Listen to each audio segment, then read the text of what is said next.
Dubai is a very beautiful country, and I would love to share with you some of the things that you need to take into consideration if you're visiting Dubai for the first time. And this may also help you have a very good holiday experience. Okay, so when you get to the airport, you see these guys who say they work for the tourism authority. Avoid those. Okay, the problem is that they'll be telling you that, okay, you can come to our tourism offices. We'll tell you things about Dubai. Of course, they will do. They'll tell you that you can get 2 free holidays. You can choose between Burj Khalifa. They'll tell you everything that is nice, that everything that you want to see. Like when you're in Dubai, they'll tell you that if you attend the seminar for about 90 minutes, you will be able to get these 2 holidays for free. It's not for free. And what's going to happen is that once you attend those sessions, you will never hear from them again. Okay? So don't let them waste your time, because that will be a day wasted or half day wasted on things that you can research online. However, I'm going to show you some of the things that I've learned from them anyway, so that you're not going to fall for that trap. Okay? There's nothing for free. They won't give you anything for free. The only free thing you get is a drink and obviously 90 minutes of their time while they're telling you what Dubai is all about and some of the things that you would want to know.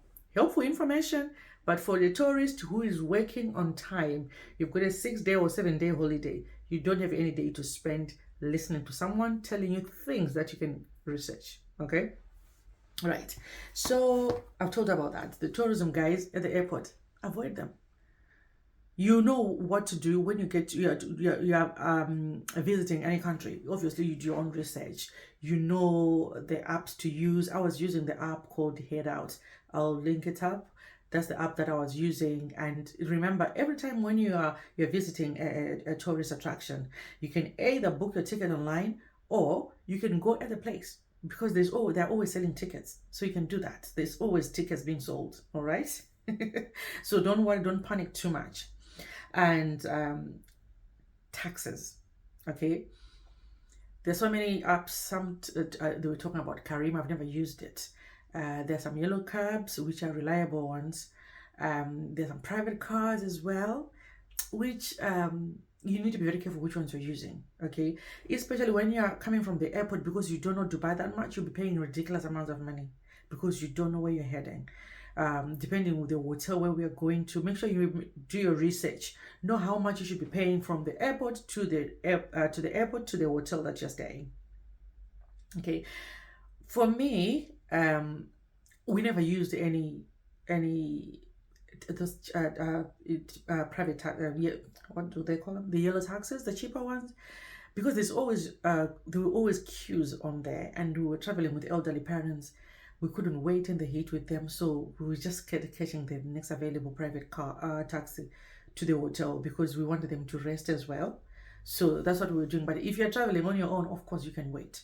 You can wait for cheaper taxis. Okay, but we are with parents, so we made sure they're comfortable and they've got time to rest, because you can imagine joining a queue and they can't stand that for too long.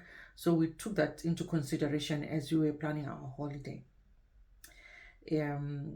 Also they need rest days, remember, because they're elderly. So they'll need time to rest. Crime. When you're in Dubai, you see there are no police officers in the streets because there are cameras everywhere. Okay, so be careful what you do. Make sure you follow their rules, their laws. Okay, don't get there and start committing crime and thinking that no one is watching you. There's cameras everywhere, and they actually make money through fines. It's the tourism fines and something else. How they make their money is there.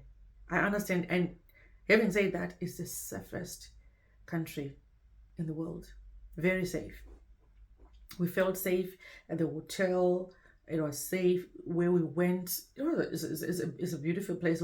I can't say anything negative about the country at all. It was nice. All right. And if you're planning to bring your parents on holidays, or we're taking your parents on holidays anywhere in the world, not just Dubai, make sure they have an assisted service. they may look clever on their faces, but when they come to places like Dubai is a big airport. They get stranded, they get stuck, and you'll be outside. They won't be able to come and see you. But if they have this assisted service, it's much easier. They'll come and they hand them over to you when they arrive. Okay, so make sure you do that.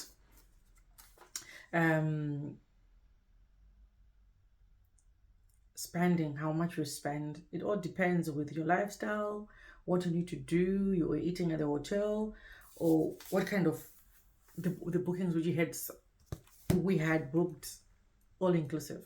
Okay, so breakfast, lunch, dinner, drinks, everything was just included on our package. But we also went out sometimes, not all the time, just a few days, just to experience how it is like outside. But I tell you, we were in a very beautiful hotel. It was a 5-star hotel. Everything, I can't falter anything there. Their food was excellent. Everything was just excellent. Drinks were free. It was just great. I would go back again to that same place. It's nice.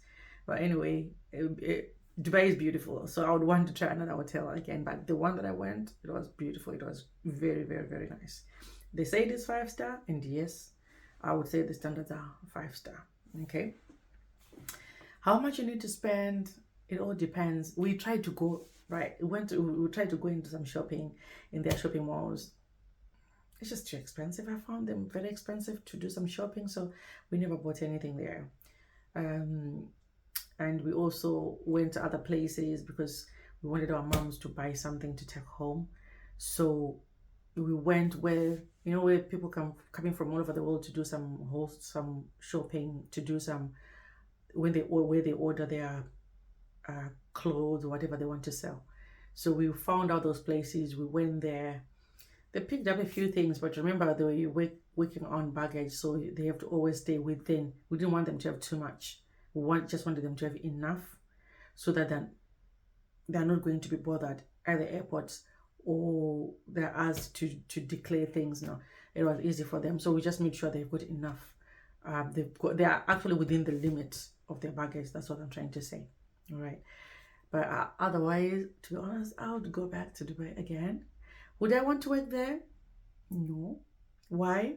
Because accommodation is very expensive unless the employer pays for my accommodation, right? I would say yes. I know they give you the way they pay their employees, you get everything.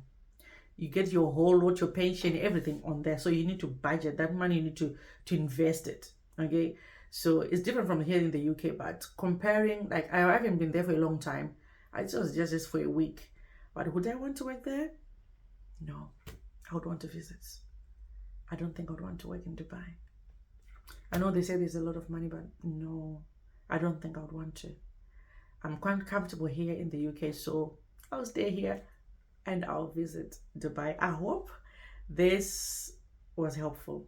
You take care, guys. Bye for now.